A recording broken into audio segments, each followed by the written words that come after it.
Installing a Maxx air fan and air conditioner on our van.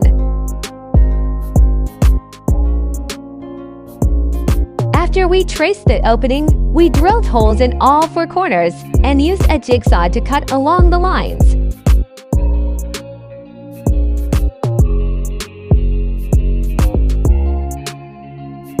We filed the edges and sprayed a rust-resistant sealer on the edges, then applied butyl sealing tape.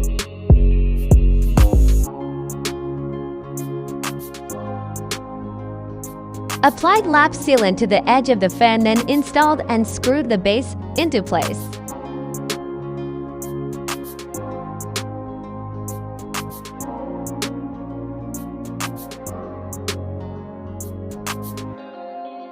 We repeated the same process, but instead added a Dometic Penguin to air conditioner.